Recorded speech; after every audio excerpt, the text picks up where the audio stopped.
Kerendahan hati adalah suatu sikap hati yang nyata dalam tindakan, tetapi tidak membutuhkan pengakuan. Tidak sedikit orang yang ingin disebut rendah hati, tetapi kenyataannya masih senang dipuji. Orang yang rendah hati adalah orang yang tidak berharap dipuji atas prestasi, kebaikan, bahkan keunggulan dalam diri mereka.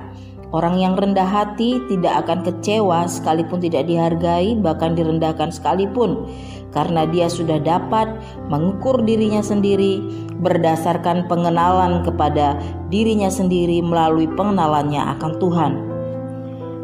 Mengapa orang sulit rendah hati? Sejujurnya, semua manusia butuh penghargaan dan pengakuan. Sebab itu, dalam dunia psikologi dikatakan bahwa setiap orang membutuhkan yang namanya aktualisasi diri. Aktualisasi diri berkaitan dengan harga diri. Apa jadinya kalau aku tidak dihargai orang lain? Apa jadinya kalau orang lain tidak mengakui keberadaanku? Apa jadinya kalau orang bilang aku bukan siapa-siapa?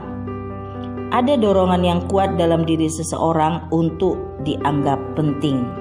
Oleh sebab itu, tidak mengherankan banyak orang yang mencari pengakuan dan penghargaan dengan cara mengejar kekayaan, jabatan, prestasi, pendidikan, dan lain-lain.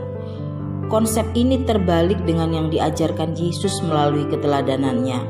Alkitab mencatat, justru Yesus merendahkan hatinya dan membasuh kaki para muridnya. Tidak pernah ada tradisi dimanapun guru membasuh kaki muridnya. Justru sebaliknya, murid membasuh kaki guru.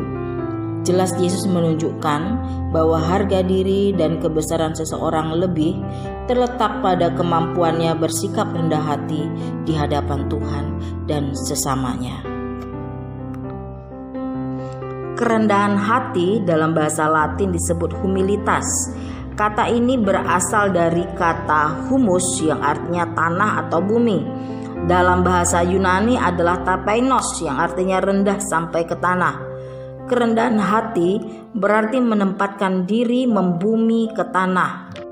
Hal ini mengingatkan kita kepada Kejadian 3 ayat 19b yang mengatakan, sebab engkau debu dan engkau akan kembali menjadi debu. Kerendahan hati yang sejati ada pada diri Yesus Kristus teladan kita.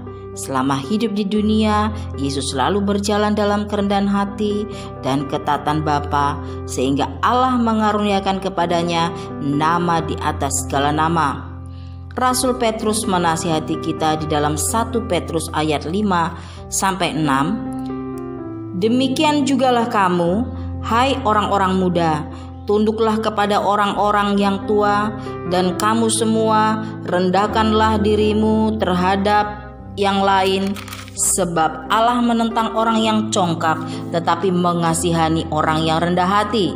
Karena itu rendahkanlah dirimu di bawah tangan Tuhan yang kuat, supaya kamu ditinggikan pada waktunya.